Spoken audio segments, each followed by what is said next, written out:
So in this video I'm going to show you how you can create the block stitch. Now, the block stitch is made in two colours.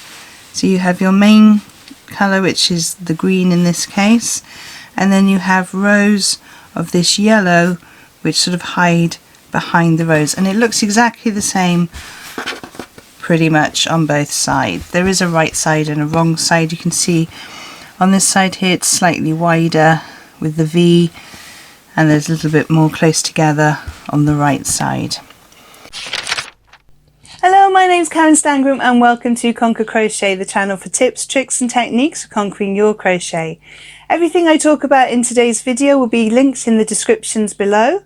And if you're new here, please consider subscribing and hitting the notification bell so you don't miss a single stitch. So if you're keen to get going with this video, give me a thumbs up and let's do this. So for this stitch you're going to need two different coloured yarns. It's better to use contrasting colours as wide as you can to really see the different stitches and let them to show up, as I showed you in my example here. Using the dark green and then the lighter yellow really makes the stitch pop out. I'm going to my favourite colours here of grey and pink. I'm using the So Crafty yarn from Aldi. This is a double knit yarn. As I said, I'm using the grey and the pink yarn, and they suggest on here no hook sizes, which is really useful. Usually you would find a hook size. I'm going to, as I always do with a double knit, I'm going to use my 4mm hook. I also have a pair of scissors cutting off my ends, a needle for sewing in my ends, and you don't have to use one, but I find using a stitch marker is really useful. If you haven't got any stitch markers, you could always use a paper clip or a safety pin, or even just another piece of yarn just to sort of stop us losing our stitch, and you'll see what I mean as we move through the tutorial. So I'm going to start off with my darker colour to make my foundation chain, and we start off by making a slip knot. You can do this in whichever way you prefer. And our foundation chain needs to be made in multiples of 3. Then we're going to add 2 extras at the end for our turning chain.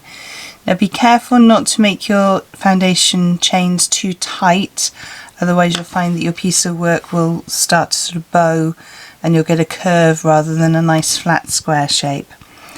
So 1, 2, 3, 4, 5, 6, 7, 8, 9, 10, 11, 12, 13, 14, 15, 16, 17, 18. So that's my multiple of 3. So pause the video now until you have done your multiple of 3. You may want to just do your sample piece the same as mine, or you might want to do yours as a longer blanket, entirely up to you, as long as it is a multiple of 3. So I have my 18 as my multiple of 3. I'm now going to chain 2, 1, 2, and we're going to make a treble stitch in the 5th chain from the hook. We don't count the one on the hook, so we go 1, 2, 3, 4, 5. We're going to work into that 5th one there. So to do this we're going to do a treble, and we're going to yarn over, insert our hook into that 5th treble, yarn over and pull through that chain. You should have 3 loops on your hook. Yarn over, pull through 2, yarn over, pull through 2.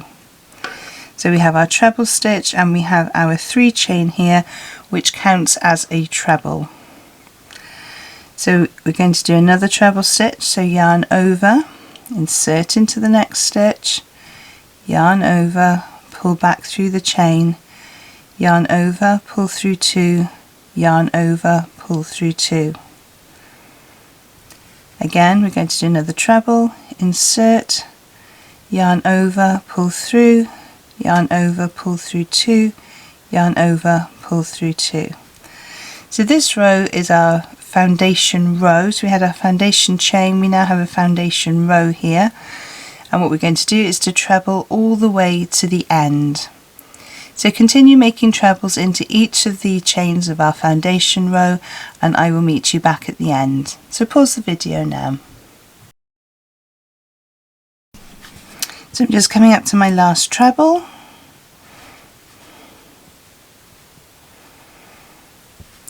and just tighten up my tail there. So we have our row here, our foundation row of treble stitches. And what we're going to do is just to pull our hook slightly. This is where we're going to use our stitch marker. So I'm going to put my stitch marker around that pulled yarn just to hold onto that stitch, so now I know I won't lose it because I need to pick that stitch up again after the next row. Okay, if you don't have a stitch marker, you can just pull your yarn and leave a really long tail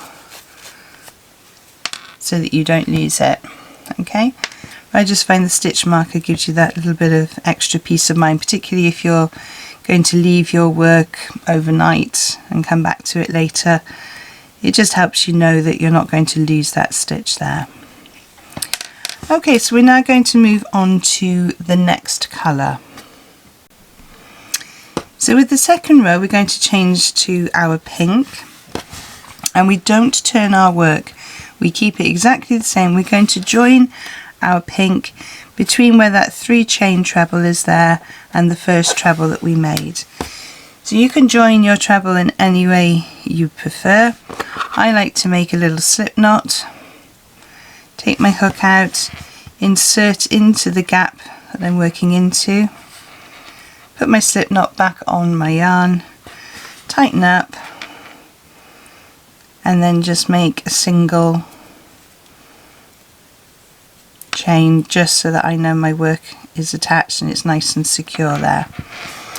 Okay, so what we're going to do in this next row then is to chain 1,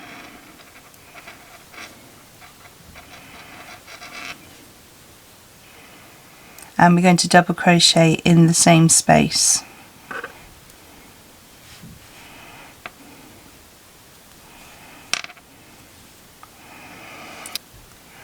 We're then going to chain 2, 1 and 2, and we're going to skip 3 trebles, so it's 1, 2, 3, and we're going to do a double crochet into this space here between 3 and 4.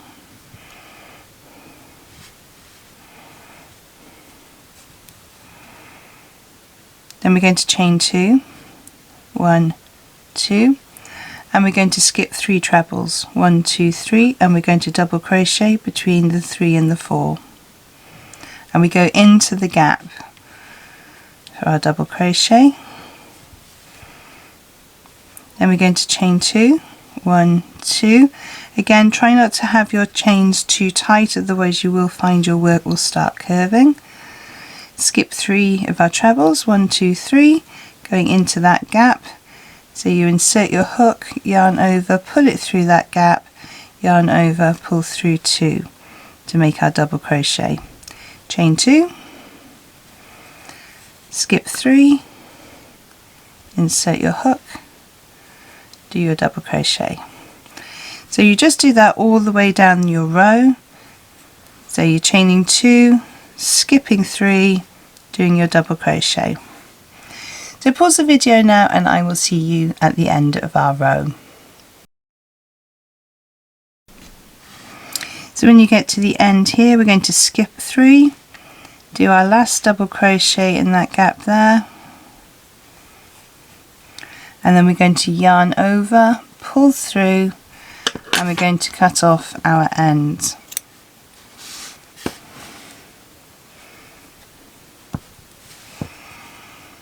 So that's the second row completed.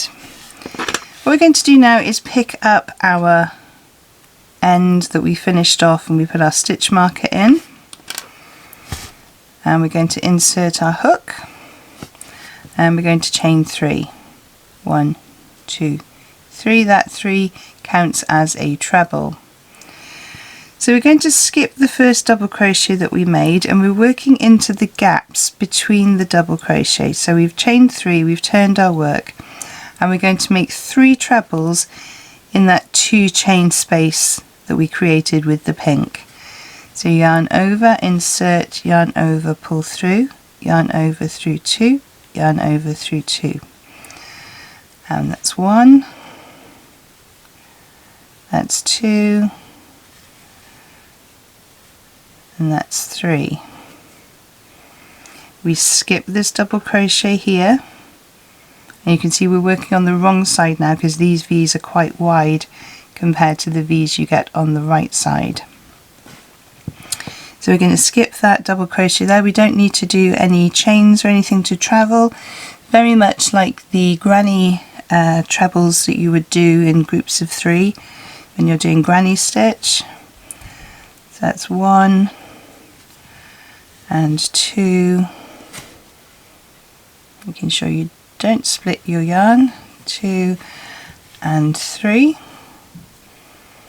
And we continue down this row in exactly the same way, skipping that the double crochet and making 3 trebles into that 2 chain space. So continue down your pattern, pause the video, and I will see you at the end. So I'm just coming to the end of my row here, so I would skip my double crochet, and what we're going to do at the end of the row is to make a treble in the top of this 3 chain from the previous grey row. So I've got my 1, 2, 3, so I'm going to yarn over, insert my hook, yarn over, pull through, yarn over through 2, yarn over through 2, and that just gives you a nice edging there of all the same colour rather than having a little bit of pink showing through. So again, we come to the end of the grey row, we're going to remove our hook, pop my stitch marker in, and we're going to turn our work. So we're going to go back to the pink now, and we make our slip knot and we attach our pink to the gap that we've made here. So we go into the gap that's been made here, insert our hook into the slip knot, yarn over, and we have our stitch in place. So as we did with the previous row, then we're going to chain 1 and we're going to double crochet in that gap, going to chain 2, and we're going to double crochet into the gap here, and that gap should be just above the previous pink that we made in the row before. And we do a double crochet in that gap, we chain 2, double crochet in the gap, and we do this all the way along our row. So all the rows are exactly the same from now on. So we do our pink row, we fasten off, we then pick up our stitch, do our 3 chain, turn the work, and crochet back along with our trebles in groups of 3, remembering not to do any travelling chains in between. We just do 3 trebles, skip the double crochet, 3 trebles. So I'm just going to do a few more rows now just to show you how the piece will work out. One of the things you need to remember is your pink row always happens on the right side, so start off from this edge here and it will always go across the right side. Otherwise you will get a combination of wide V's and small V's alternating going up your row, and that won't look quite as neat. It's nothing wrong with it, but it just won't look quite as neat. So I've just done a few more rows to show you how the pattern looks. So if you wanted to, if you're doing a sample piece now, you could just square this off and that would make quite a nice little coaster. You could make them slightly longer and you can then rectangle and square them off and to make nice placemats, or you might want to use it as a blanket, and obviously you'd have a much longer foundation row for doing your blanket. But that's how to do the block stitch. I really hope you found today's tutorial useful.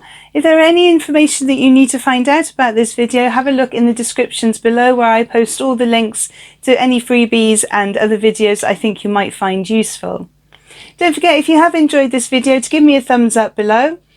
Don't forget also to subscribe and hit the notification bell if you've enjoyed it and you'd like to see more of my tutorial videos. There are 2 other videos on screen to help you on your crochet journey, and I will see you over there. Thank you so much for joining me on this one, and happy hooking!